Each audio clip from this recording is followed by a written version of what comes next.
Bye. Stay in the video vlog. I'll come talk to you later.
Perception of their roles in providing end-of-life care.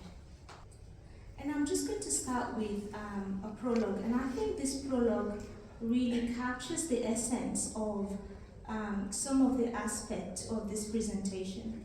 This is from one of the doctors that we spoke to in the study, and that's a pseudonym, Dr. Sam. And they said, the identification and the discussion to confirm the dying process belongs to medicine.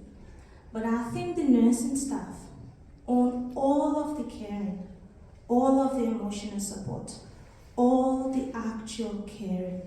We doctors do the identification, the nurses do all the caring stuff.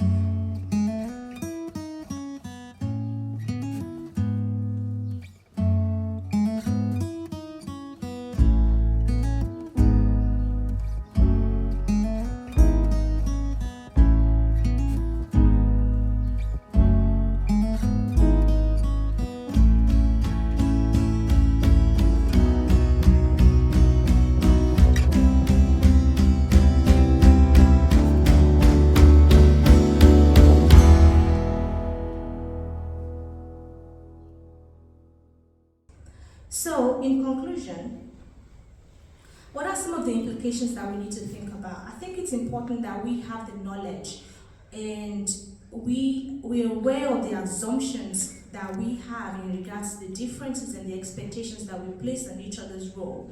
That knowledge, I think, would help us to actually better collaborate in terms of the way we approach end-of-life care for our patients and our families as well. Nurses carry a lot of the emotional burden. I think we know that already.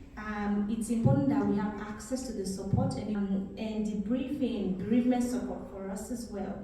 Even maybe having a PAL care specialty nurse that we can easily access, that will give us access to education and the resources that we need. So, we also see that end-of-life care is a core part of ED work. Whether we like it or not, it's something that's here to stay, and I don't think we're going to be able to escape it. So maybe even some collaboration with PAL care specialty, increase in collaboration with PAL care teams between ED and PAL care. And the direction of resources towards education and training, especially the provision of education on how we can balance the conflict that exists between providing resuscitative care and trying to also give ourselves to that end-of-life care as well. So that's really, I'm a lot relieved now. that's everything. But one thing that another limitation that I think I want to point out was the overrepresentation of senior doctors. And I think it would have been really lovely if we had a lot more junior doctors as well, because I think maybe the way they would have seen their roles would have been different as opposed to what senior doctors thought. This study has been published, just recently published by Australasian Emergency Care, which is the Sino Journal. So if you want to see more, definitely I think I'll be able to have access to it. And I can send the link to anyone who wants to as well. Is there any questions? I'm happy to take them. Yeah, I just want to say it was really good and really insightful. I think as ED nurses, we all know how privileged we are in a position to provide people really, hopefully, good, really high quality end of life care. And I was just wondering, where to next? You just touched on some of that work, and how can we help you, knowing that this is a really important space? I think one of the things that we probably like to see is just to really see some forward-thinking innovation, even on the ground, because I think, like we're saying, we've seen over the course of the 3 days the massive discord that's existing between translating all of this research into the workplace, and I think it's that collaboration. Because and what I'm finding as an early career researcher is the tendency to work in silos. Just and everyone's doing so many great things. I was just telling Jasmine about that. A lot of people are doing massive, wonderful things, but everyone's doing it almost in that on their own. And I think it's just increased collaboration between clinical, what's happening on the floor, so we can work together and be able to move forward from there. So yeah, I think maybe liaising with people who are champions, like you've got that passion. If I could maybe get someone that's interested on the floor to work together, we'll be able to create some tools. I think that would really work and help our workplaces.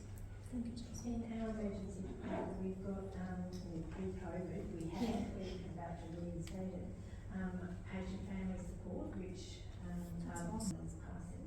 That's wonderful. That's just great initiative, isn't it? It's important, as add on to what you said earlier, is like we're all doing something individually in the place we're doing. It is important to join the interests together so that we can create something bigger and having bigger impact. That's better than the day you want to implement this. We spend a lot of money and energy into a project, and you want to sort of other people sort of use something similar rather than being into it.